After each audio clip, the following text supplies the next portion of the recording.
जो विषय रहेगा क्लास का वो महादेवी वर्मा, जो आपके हिंदी में बीएससी मेडिकल और नॉन मेडिकल के अंतर्गत आता है। इसमें महादेवी वर्मा के जो आपके संस्मरण हैं उनके जो लेख हैं उनके सार की हम व्याख्या करेंगे। सबसे पहले हम देखते हैं कि जो महादेवी वर्मा हैं उनका साहित्यिक परिचय क्या है। महादेवी वर्मा का जो जन्म है 1907 में उत्तर प्रदेश के फारुखाबाद शहर में हुआ। इनकी जो प्रारंभिक शिक्षा थी वो इंदौर में, और 1916 के अंदर इनका विवाह के कारण इनकी शिक्षा कुछ समय के लिए रुक गई। पर 1919 में इन्होंने पुनः प्रयाग से अपनी पढ़ाई आरंभ की और 1933 में प्रयाग विश्वविद्यालय से संस्कृत विषय में एमए करके प्रयाग महिला विद्यापीठ की प्रधानाचार्य नियुक्त हुई, प्रिंसिपल बनी वहाँ की। उसके पश्चात ये लंबे अरसे तक प्रयाग महिला विश्वविद्यालय की कुलपति भी रही, वीसी भी रही। बचपन से ये इनकी सखी थी सुभद्रा कुमारी चौहान, जो इनकी सीनियर थी क्लास में। और जो सुभद्रा कुमारी चौहान है उन्होंने क्रांतिकारी कविताएं लिखी हैं। इसी तरह और 1987 के अंदर इनकी मृत्यु हो गई थी। इनके जो काव्य संग्रह हैं वो है निहार, रशिम, संध्यागीत, दीपशिखा और यामा। यामा के लिए इनको 1982 में हिंदी साहित्य का सबसे बड़ा ज्ञान पुरस्कार प्राप्त हुआ। गद्य साहित्य में श्रृंखला की कड़ियाँ, अतीत के चलचित्र, स्मृति की रेखाएं, पथ के साथी, क्षणदा, परिक्रमा। और एक बात और ध्यान रखें, जो ये वीडियो बनाई जा रही है इसमें आपके जो सेशनल होंगे या आपके जो फाइनल एग्ज़ाम होंगे उसमें जो महत्वपूर्ण प्रश्न है उन्हीं के विषय में बनाई जा रही है। फिर क्लास में या बाद में आप ये मत पूछिए कि इम्पोर्टेंट कौन से, इम्पोर्टेंट ही करवा रहा हूँ मैं। अब देखिए, संपादन मैंने चांद पत्रिका किया। उसके बाद हम देखते हैं कि ये जो है महादेवी वर्मा हिंदी साहित्य के अंदर 1918 से लेकर 1936 तक छायावाद आता है एक, ठीक है। छायावाद, आधुनिक काल, छायावाद, प्रयोगवाद, प्रगतिवाद, इस तरह की विचारधाराएं हैं हिंदी साहित्य के अंदर। तो इसमें एक छायावाद की ये मुख्य कवित्री हैं जो चार स्तंभ हैं: निराला जी, प्रसाद, जयशंकर प्रसाद, सुमित्रा नंदन पंत और महादेवी वर्मा। इन चारों जो ये चार हैं ये चार ही छायावाद के आधार स्तंभ माने जाते हैं, ठीक है। इनकी साहित्यिक जो है हमने पढ़ ली। भाषा शैली जो इनकी थी वो संस्कृत भाषा शैली है।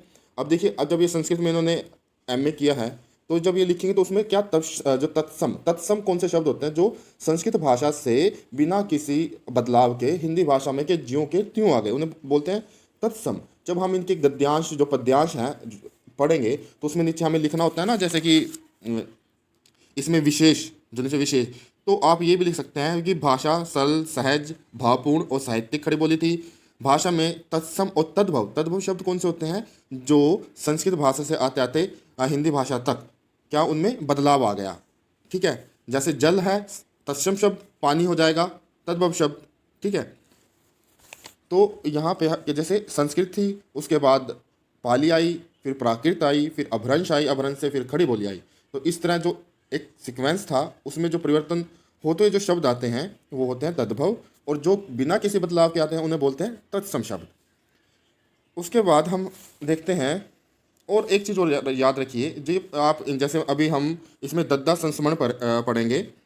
जो मैथिली शरण गुप्त का जो हिंदी साहित्य के काफ़ी प्रसिद्ध कवि हैं, राष्ट्रीय कवि हैं, उनकी स्मृति में लिखा गया है। और संस्मरण होता ही होता है, जैसे आप हो, आप किसी अपने मित्र से मिले या किसी एक ऐसे परिचित से मिले और उसके बारे में आप उनसे जो आपकी मुलाकात हुई या आपने उनके बारे में जो जाना उसके बारे में आप लिखते हो, ठीक है।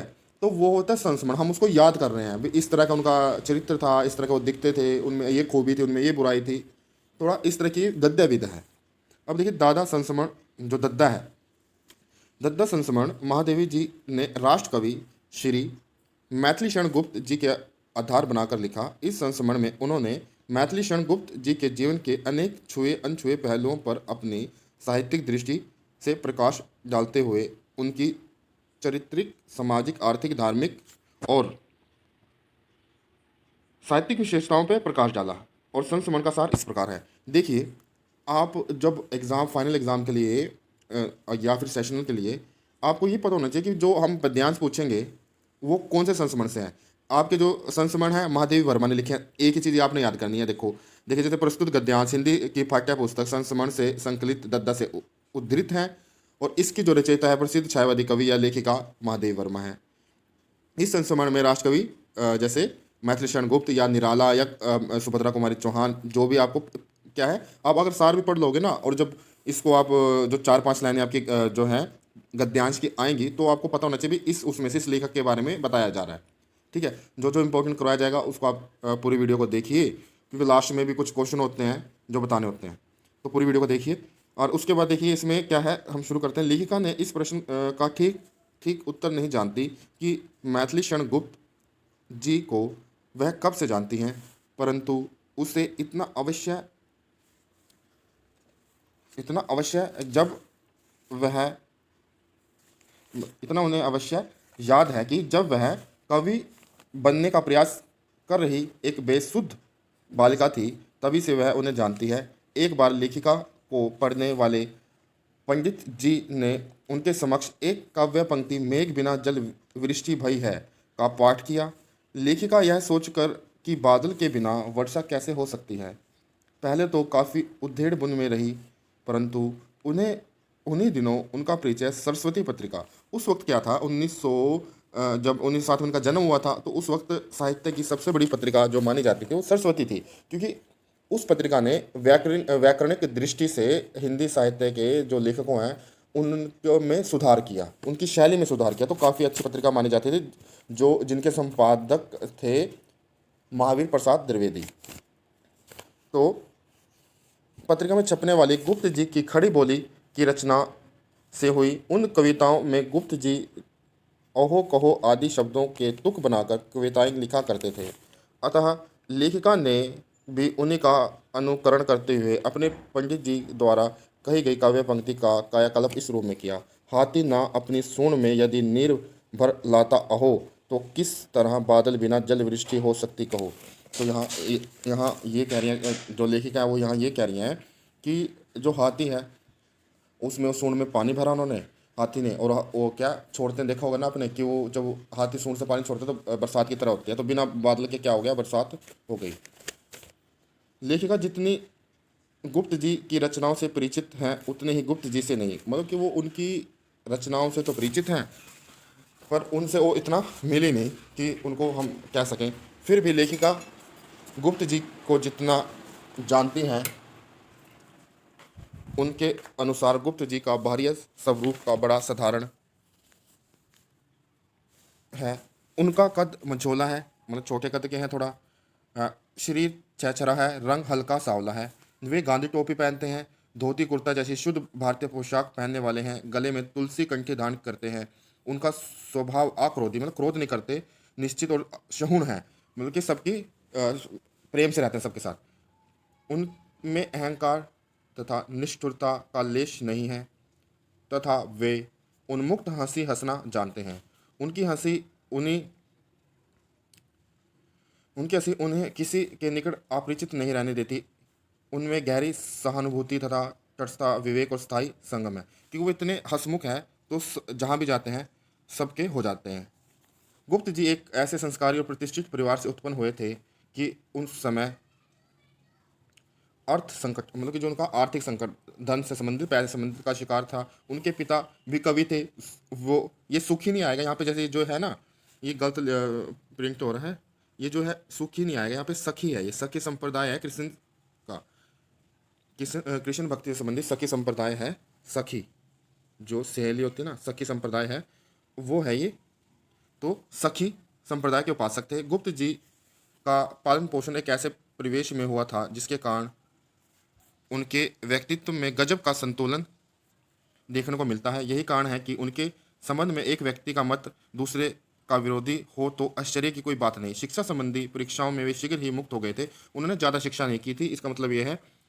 अतः उनके व्यक्तित्व में अपने संस्कार और वातावरण के अनुसार विकास और सुविधा की। उन्होंने अपने जो आसपास का वातावरण था, जो घर का माहौल था शिक्षा के प्रति, तो उससे ही उन्होंने अपना विकास किया। कविताओं के या साहित्य के क्षेत्र में लेखकों को लगता है कि परीक्षा रूपी हथौड़े के नीचे, ये आप इम्पोर्टेंट है क्योंकि ये क्वेश्चन आपका जो गद्यांश आता है उसमें भी आता है, तो आप ये इसको ध्यान से पढ़ें। परीक्षा रूपी हथौड़े के नीचे शीघ्र ही निकल कर भागने के कारण हिंदी को मैथिली शरणगुप्त जैसे तिलक कंठधारी राष्ट्रकवि की प्राप्ति हुई। वस्तुतः गुप्त जी ने औपचारिक शिक्षा की पुस्तकों की अपेक्षा जीवन की पुस्तकों को हर पृष्ठ पर जिज्ञासु विद्यार्थी के मतलब इन्होंने यहाँ पे व्यवहारिक शिक्षा पर जो है घर में जो इन्होंने ली, तो उस पर इन्होंने ज़्यादा ध्यान दिया। तो ये वाली आप इंपॉर्टेंट आपका गद्यांश में भी आ सकता है ये, तो ये वाला आपने याद रखना है। उसके बाद गुप्त जी 30 वर्ष की आयु पूर्ण करने से पूर्व 2 बार विधुर हो चुके थे, मतलब इनकी 2 बार जो है पत्नी की मृत्यु हो चुकी थी। दो विवाह करे तो 2 पत्नियों की मृत्यु हो चुकी थी। 10 संतानों में से केवल एक ही जीवित थी, जिनके बारे में गुप्त जी लेखिका को लिखा था कि उनके यहाँ भी एक घीसा। लेकिन इस पुस्तक में अतीत के चलचित्र का एक रेखा चित्र का पात्र घीसा एक वो है पशु है, तो उसको उनके पास था। यदि आप उसका भार ले लें तो उनका उसे भेजने का प्रबंध किया जाए। तो जो क्या है महादेवी वर्मा जो है पशु पक्षियों से प्रेम करती थी, क्योंकि ये विवाह तो हो गया था पर अपनी पति के साथ ये नहीं रही, और इस वजह से क्या है अ, इन्होंने ये कहा कि घीसा इसमें अब पूरा तरह क्लियर नहीं है, इनका बेटे के लिए कह रहे हैं या किसी पशु के लिए। तो ये उसको कह रहे हैं कि आप उनको रख लो, क्योंकि उनके पास गाय भी थी, मोर भी था, नेवला भी रखते थे, इस तरह की इनके पास बकरी भी थी, तो उनका अलग अलग नाम था। उनके उनके संबंध में संस्मरण इन्होंने लिखे। तो आगे है गुप्त जी कवि भी थे और भक्त भी, इसी कारण उनके स्वभाव में रचना धर्मिता और रचना के प्रति आत्मसमर्पण दोनों भाव मौजूद थे। वे रामायण को नहीं भूलते थे, वे रामायण के चरित्रों को अपने ढंग से याद करते थे, महाभारत के भीतर खोए किसी साधारण पात्र को खोजते थे। उनकी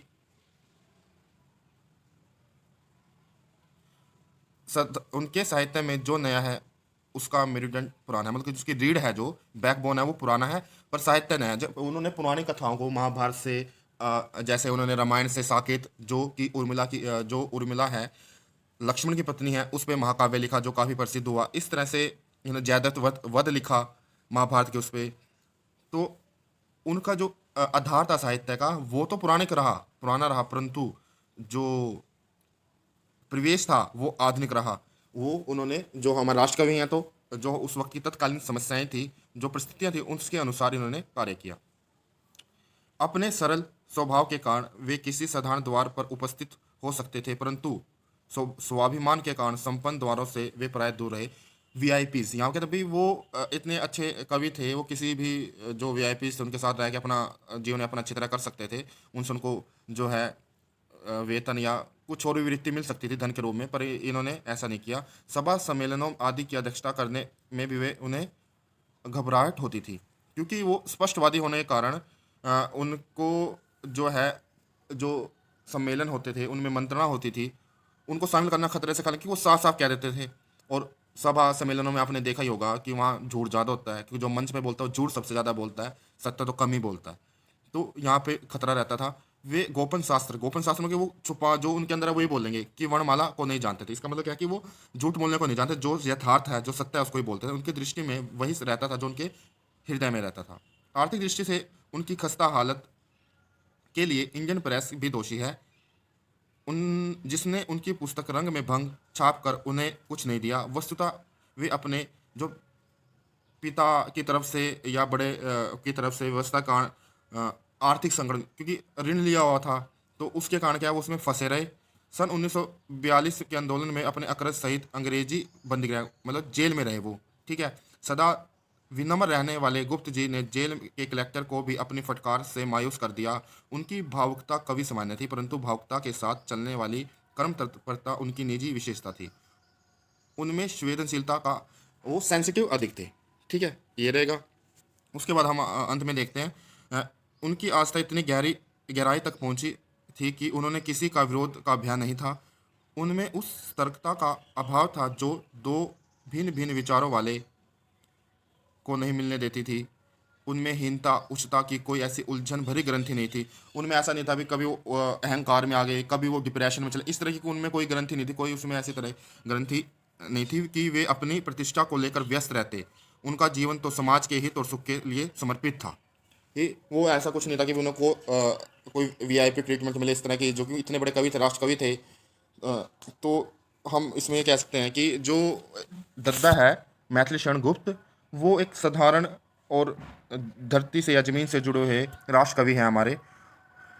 इस संस्मरण में हम जो है आपके सेशनल के लिए महत्वपूर्ण है। और अगली जो वीडियो होगी उसमें हम सुभद्रा कुमारी चौहान का जो है हम संस्मरण के बारे में चर्चा करेंगे, वो भी आपकी जो परीक्षा के लिए इंपॉर्टेंट है। मिलते हैं अगली वीडियो में। Thank you.